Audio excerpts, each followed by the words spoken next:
بیا آباد شي بیرته جانان جانان وطن. د کابل ښار کارته پروان الکترونیکي تذکرو څانګه کې تیر کال 70,000 هېوادوالو ته د الکترونیکي تذکرو اړوند خدمتونه وړاندې شوي دي. په دې خدمتونو کې د 15,000 نویو الکترونیکي تذکرو ویش او 15,000 هېوادوالو ته د الکترونیکي تذکرو تر ویش وروسته خدمتونه شامل دي. د کارته پروان د الکترونیکي تذکرو څانګې عمومي مدیر الله تل وايي چې دې څانګې ته هر ورځ شاوخوا 400 غوښتونکي مراجعه کوي. د ورځ په جریان کې تقریبا موږ 300 تر 400 مراجعین لرو.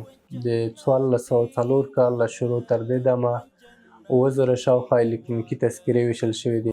د کارته پروان د الکترونیکي تذکرې څانګې عمومي مدیر همدارنګه زیاتوي چې په دې څانګه کې د نویو الکترونیکي تذکرو پر ویش سربېره تر ویش وروسته خدمتونه هم فعال دي. د ویش نه وروسته خدمات کې موږ 4 بخشه لرو.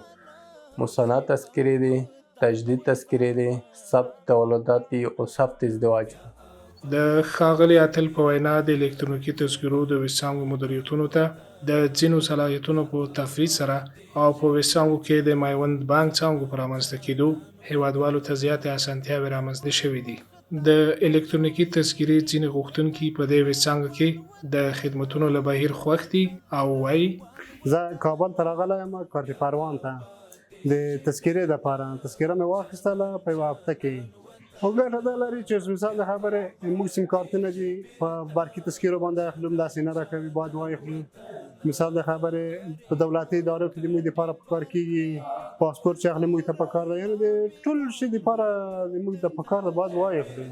هر افغان سړی باید دغه تذکره واخلي چې د مشکلاتو نه ووځي. جانان جانان وطن